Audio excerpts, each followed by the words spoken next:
Olá, meus irmãos, sejam muito bem-vindos de volta a mais uma transmissão que fazemos de textos do Antigo Testamento. Você deve se lembrar que nós encerramos a leitura do segundo livro das Crônicas. E você deve se lembrar que o segundo livro das Crônicas terminou apresentando um decreto, o decreto do rei Ciro, que fez lembrar também a profecia de Jeremias, que dizia que o período do exílio do povo de Judá na Babilônia seria de 70 anos. E aí, a história continua? Será que tem alguma coisa depois disso ou se encerra por ali? Olha, a história não para por ali, a história continua e nós temos registros do que aconteceu depois desses 70 anos. Se você olhar a sua Bíblia, logo depois do segundo livro das Crônicas, nós temos o livro de Esdras. E justamente neste livro nós vemos a continuação daquilo que foi colocado no último capítulo do segundo das Crônicas. Então, os livros de Esdras, Neemias e o livro de Ester vão nos falar a respeito da comunidade pós-exílica. Se você foi um ouvinte e leitor atento do primeiro e segundo livro das Crônicas, deve se lembrar que eu falei a vocês várias vezes. O livro foi escrito justamente para a comunidade pós-exílica de Judá. Que comunidade pós-exílica é essa? Justamente aquelas pessoas, aqueles remanescentes de Judá que foram levados para o exílio na Babilônia, mas que retornaram para a terra de Canaã, ou melhor, para a terra de Israel. Então, nós vamos ver a partir de agora, na leitura do livro de Esdras, justamente a história desse povo que regressou. Será que eles ainda eram povo da aliança do Senhor, uma vez que eles foram expulsos da terra como símbolo do rompimento da aliança? Será que eles são povo da aliança? Será que eles ainda podem se beneficiar? Será que eles ainda têm responsabilidades para com o Senhor por meio da aliança? Isso é o que nós veremos na leitura deste livro. E hoje leremos 2 capítulos, não são capítulos curtos. O primeiro sim, mas o segundo não. Mas você vai ver que é importante conhecermos isso. Vamos à leitura? Esdras capítulo 1 e em seguida capítulo de número 2. No primeiro ano de Ciro, rei da Pérsia, para que se cumprisse a palavra do Senhor por boca de Jeremias, despertou o Senhor o espírito de Ciro, rei da Pérsia, o qual fez passar pregão por todo o seu reino, como também por escrito, dizendo: Assim diz Ciro, rei da Pérsia: O Senhor, Deus dos céus, me deu todos os reinos da terra e me encarregou de lhe edificar uma casa em Jerusalém de Judá. Quem dentre vós é de todo o seu povo, seja seu Deus com ele, e suba a Jerusalém de Judá e edifique a casa do Senhor, Deus de Israel. Ele é o Deus que habita em Jerusalém. Todo aquele que restar em alguns lugares em que habita, os homens desse lugar o ajudarão com prata, ouro, bens e gado, afora as dádivas voluntárias para a casa de Deus, a qual está em Jerusalém. Então se levantaram os cabeças de famílias de Judá e de Benjamim, e os sacerdotes e os levitas, com todos aqueles cujo Espírito Deus despertou, para subirem a edificar a casa do Senhor, a qual está em Jerusalém. Todos os que habitavam nos arredores os ajudaram com objetos de prata, com ouro, bens, gado e coisas preciosas, afora tudo o que voluntariamente se deu. Também o rei Ciro tirou os utensílios da casa do Senhor, os quais Nabucodonosor tinha trazido de Jerusalém, e que tinha posto na casa de seus deuses. Tirou-os Ciro, rei da Pérsia, sob a direção do tesoureiro Mitredate, que os entregou contados a Sesbazar, príncipe de Judá. Eis o número deles: 30 bacias de ouro, 1000 bacias de prata, 29 facas, 30 taças de ouro, 410 taças de prata de outra espécie e 1000 outros objetos. Todos os utensílios de ouro e de prata foram 5.400. Todos esses levou Sesbazar quando os do exílio subiram da Babilônia para Jerusalém. Capítulo 2 agora. São estes os filhos da província que subiram do cativeiro dentre os exilados de Nabucodonosor, rei da Babilônia, tinha levado para lá e voltaram para Jerusalém e para Judá, cada um para a sua cidade. os quais vieram com Zorobabel, Jesua, Neemias, Seraías, Reelaías, Mordecai, Bilzã, Mispar, Bigvai, Reum e Baaná. Eis o número dos homens do povo de Israel. Os filhos de Parós, 2.172. Os filhos de Cefatias, 372. Os filhos de Ará, 775. Os filhos de Paate Moabe, dos filhos de Jesua Moabe, 2.812. Os filhos de Elão, 1.254. Os filhos de Zatu, 945. Os filhos de Zacai, 760. Os filhos de Bani, 642. Os filhos de Bebai, ou Bebai, 623. Os filhos de Asgade, 1.222. Os filhos de Adonicão, 666. Os filhos de Bigvai, 2.056. Os filhos de Adim, 454. Os filhos de Ater, da família de Ezequias, 98. Os filhos de Bezai, ou Bezai, 323. Os filhos de Jorá, 112. Os filhos de Azum, 223. Os filhos de Gibar, 95. Os filhos de Belém, 123. Os homens de Netofá, 56. Os homens de Anatote, 128. Os filhos de Asmavete, 42. Os filhos de Kiriat Arim, Sefira e Beerote, 743. Os filhos de Ramá e de Geba, ou Gebá, 621. Os homens de Micmas, 122. Os homens de Betel e Ai, 223. Os filhos de Nebo, 52. Os filhos de Magbis, 156. Os filhos do outro Elão, 1.254. Os filhos de Arim, 320. Os filhos de Lod, Adid e Ono, 725. Os filhos de Jericó, 345. Os filhos de Senaá, 3.630. Os sacerdotes, os filhos de Gedaías, da casa de Jesua, 973. Os filhos de Imer, 1.052. Os filhos de Pazur, 1.247. Os filhos de Arim, 1.017. Os levitas. Os filhos de Jesua e Cadmiel, dos filhos de Odavias, 74. Os cantores, os filhos de Asaf, 128.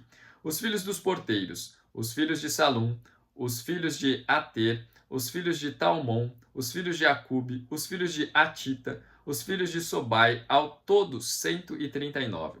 Os servidores do templo, os filhos de Ziá, os filhos de Azufa ou Azufá, os filhos de Tabaote, os filhos de Queros, os filhos de Sia, os filhos de Padom, os filhos de Lebana, os filhos de Agaba, os filhos de Acube, os filhos de Agabe, os filhos de Sanlai, os filhos de Anã, os filhos de Gidel, os filhos de Gaar, os filhos de Reaías, os filhos de Rezim, os filhos de Necodá, os filhos de Gazão, os filhos de Uzá, os filhos de Pazéia, os filhos de Bezai, os filhos de Asná, os filhos dos Meunitas, os filhos dos Nefuseus, os filhos de Baquebuque, os filhos de Acufá, os filhos de Arur, os filhos de Baslute, os filhos de Meida, os filhos de Arsa, os filhos de Barcos, os filhos de Císera, os filhos de Temá, os filhos de Nesias, os filhos de Atifa. Os filhos dos servos de Salomão, os filhos de Sotai, os filhos de Soferete, os filhos de Peruda, os filhos de Jaala, os filhos de Darcom, os filhos de Gidel, os filhos de Cefatias, os filhos de Atil, os filhos de Poquerete Azebaim e os filhos de Ami. Todos os servidores do templo e os filhos dos servos de Salomão, 392. Também estes subiram de Tel-Melá, Tel-Arsa e Querube, Adã e Imer, porém não puderam provar que as suas famílias e as suas linhagens eram de Israel. Os filhos de Delaías, os filhos de Tobias, os filhos de Necoda, 652. Também os filhos dos sacerdotes, os filhos de Abaías, os filhos de Cos, os filhos de Barzilai, que se casara com uma das filhas de Barzilai, o Gileadita, e que foi chamado do nome dele.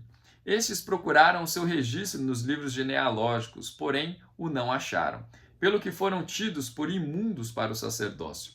O governador lhes disse que não comessem das coisas sagradas até que se levantasse um sacerdote com Urim e Tumim.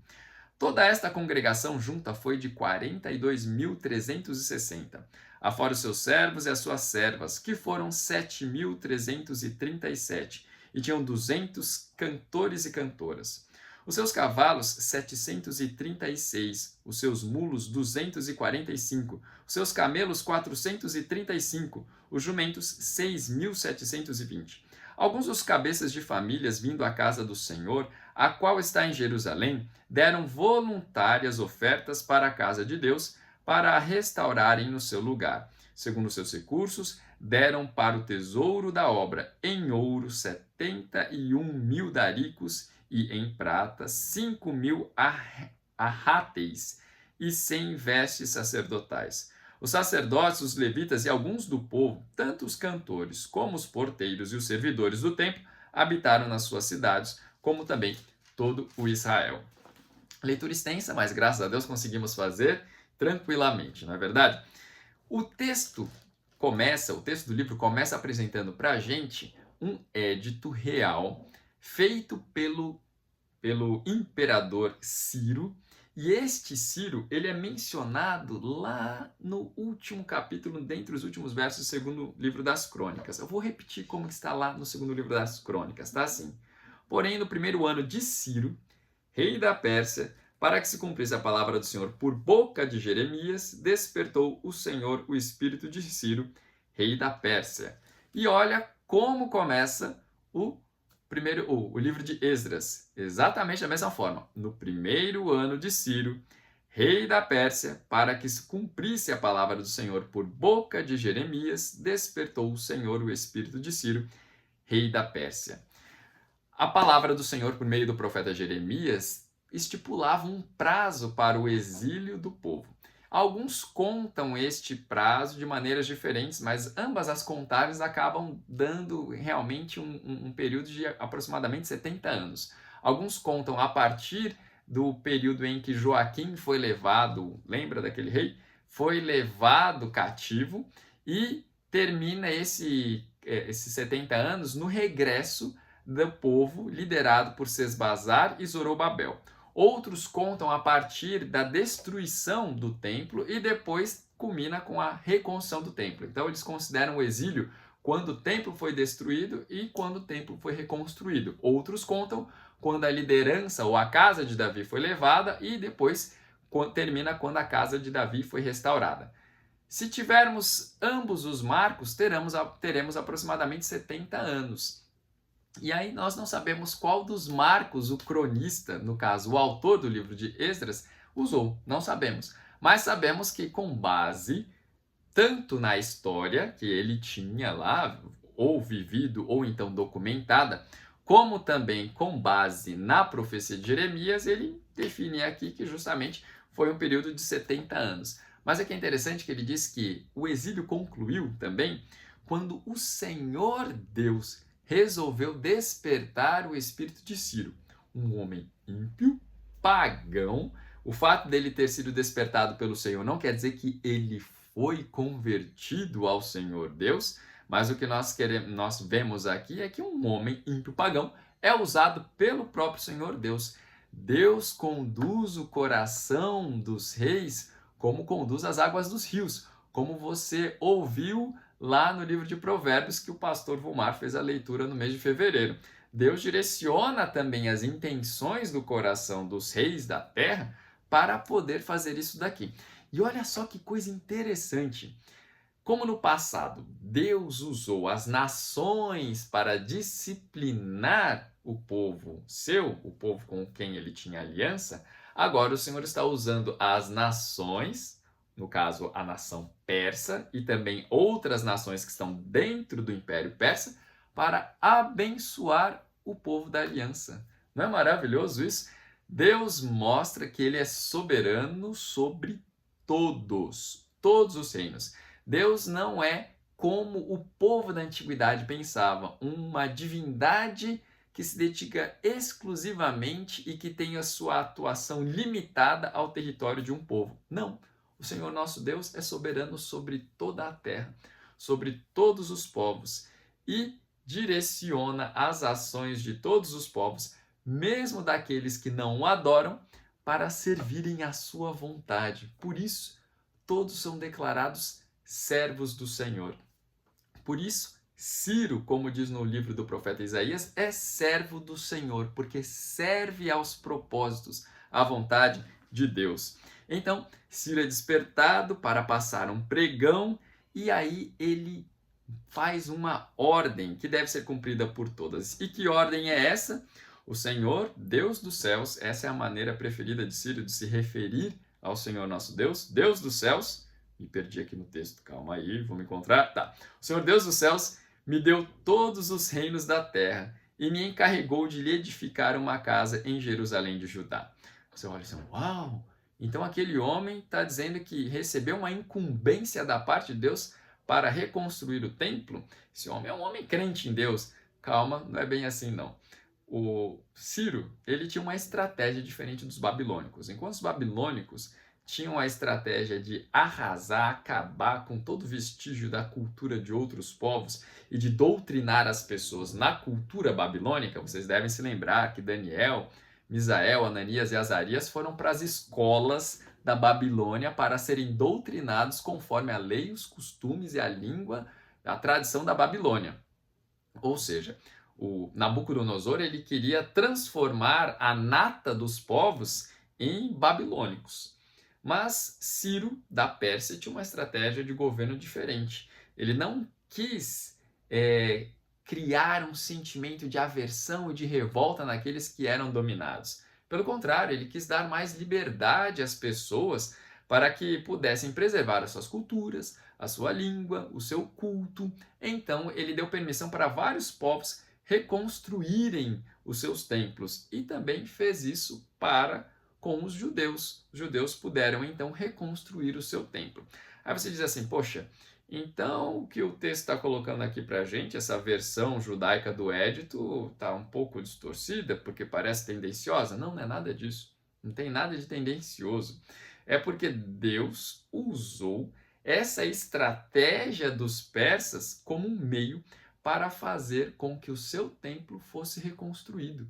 E não só isso, para fazer com que o seu povo, o povo da aliança, fosse reabilitado, restaurado à sua possessão, que era herança do povo do Senhor. Não é maravilhoso? Não é maravilhoso? Deus conduz a história conforme a vontade dele.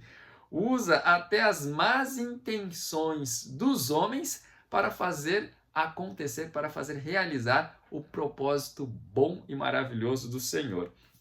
E aí nesse édito ainda tem mais, além da restauração do templo e da restauração do povo à terra, isso aqui nos apresenta uma semelhança muito grande com o Êxodo. E não é à toa que o profeta Isaías compara o regresso do povo do exílio à terra da aliança, à terra prometida, compara também com o Êxodo. Porque quando nós olhamos para o verso número 4, nós vemos que o rei ordena que os povos ao redor dos judeus ajudem com prata, ouro, bens e gados, e também que outras pessoas deem ofertas voluntárias para a construção da casa de Deus que está em Jerusalém.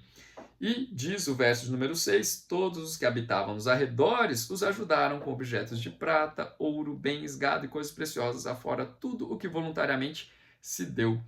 Vocês devem se lembrar que lá no livro do Êxodo, os egípcios eles deram prata, ouro, deram roupa para o povo judeu, para o povo de Israel ir embora. E Deus havia falado para Moisés, Moisés fala para o povo pedir para os egípcios presentes e dessa maneira vocês despojarão o Egito. E, de fato, o povo de Israel pediu aos egípcios, deem para a gente, e os egípcios deram, pega, vai embora daqui. E aconteceu algo semelhante aqui, porque o édito ordena aos povos ao redor dos judeus que dessem contribuições para essa viagem de regresso e também para a reconstrução do templo. E foi também e é o que nós constatamos por aqui. Mas não só os povos ao redor fizeram isso, como também o próprio Ciro, rei da Pérsia, fez assim também, porque ele devolveu todos os itens que Nabucodonosor havia roubado do templo em Jerusalém. Nós não sabemos se era tudo isso. Eu acredito que muitos haviam se perdido mesmo, mas o que sobrou, o que ainda havia dos itens roubados por Nabucodonosor, esses foram devolvidos e foram entregues, prestem atenção, foram entregues a uma pessoa, aos cuidados de uma pessoa importante, que está lá no verso número 8. Veja comigo o verso, diz assim: tirou-os Ciro, rei da Pérsia, sob direção do tesoureiro Mitredate, que os entregou contados a Sesbazar, príncipe de Judá. Esta referência aqui, príncipe de Judá, nos aponta que Sesbazar, e veremos mais adiante em outros textos também, no livro de Esdras e Neemias, que Sesbazar é descendente de Davi. Recebeu responsabilidade de agir também para com a reconstrução do templo. Sesbazar tem um sobrinho que se chama Zorobabel e que nós vemos como o primeiro nome mencionado dentre os príncipes, dentre os líderes que fizeram com que o povo regressasse, que lideraram o regresso do povo à terra de Canaã. Então, Zorobabel, descendente de Davi, Sesbazar, descendente de Davi, estão conduzindo o povo de volta à terra para reconstruírem o templo do Senhor. Avançando para o capítulo de número 2, nós vemos que há a lista de alguns nomes. Vamos contar quantos nomes tem aqui? Zorobabel, verso número 2, diz assim: os quais vieram com Zorobabel, Jesua, Neemias, Seraías, Reelaías, Mordecai, Bilzan, Mispar, Bigvai, Reum e Baaná. Eis o número dos homens do povo de Israel. Olha só, ele elenca um número de homens que aproxima com o número de pessoas que lideravam também o povo lá na antiguidade, quando havia 12 homens, aqueles 12 cabeças de Israel, das 12 tribos de Judá. Será que eu contei certo aqui? Os quais vieram com Zorobabel, Jesua, Neemias, Seraías, Reelaías, Mordecai, Bilzan, Mispar, Bigvai, Reum e Baaná. tem 11 nomes mesmo. Eu estou tentando buscar uma coincidência aqui. Parecia, mas não é. Mas seria muito interessante se fosse, não é verdade? Esses aqui são os líderes do povo que conduziram o povo de volta para a terra. E aí, logo vem a lista. A partir do verso número 3, temos nomes, muitos nomes que já lemos, temos listas de nomes que vai até o versículo de número 62 ou 61. Todos esses tinham, quer dizer, quase todos eles, né, a grande maioria, tinha registro da sua genealogia, que comprovava que eles eram judeus, que comprovava que eles eram descendentes do povo da aliança que fora expulso da terra e que agora estava retornando. Então eles não eram qualquer gente, não eram pessoas aleatórias que foram reunidas para serem colocadas na terra, eram herdeiros legítimos da terra e que então estavam mais uma vez tomando posse daquilo que lhes era por direito, a terra que o Senhor Deus havia concedido a eles. Esta primeira grande onda migratória saindo das várias partes do Império Persa e indo para Jerusalém, nós vemos que tem uma responsabilidade. Qual é essa? De reconstruir o templo.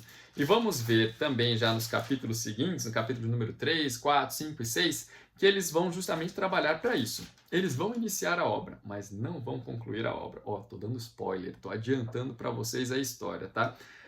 Mas quando vocês fizerem a leitura paralela dos livros de alguns profetas, como Ageu e Zacarias, Ageu e Zacarias, verão que esses profetas falam a este povo, a esta comunidade, para reconstruir o templo, que eles têm que reconstruir o templo. Esse foi um dos desafios maiores. E nós veremos depois, a partir do capítulo de números 8, a partir do capítulo de número 7, nós veremos que entra uma nova fase. Há uma nova leva de exilados que retornam para Canaã, e que ele já tem uma missão diferente: restaurar a comunidade judaica com base na lei de Deus. E depois, no livro de Neemias, nós veremos uma nova leva de pessoas migrando lá da Pérsia, dos vários rincões da Pérsia, indo para Jerusalém com uma nova tarefa. É essa tarefa de reconstruir a fortaleza, reconstruir os muros da cidade. Então, é interessante ver que há 3 passos distintos que o autor desse livro, que Esdras e Neemias, originalmente são um livro só. Apesar de nós termos dividido em 2 livros, né? Mas originalmente eles são um livro só.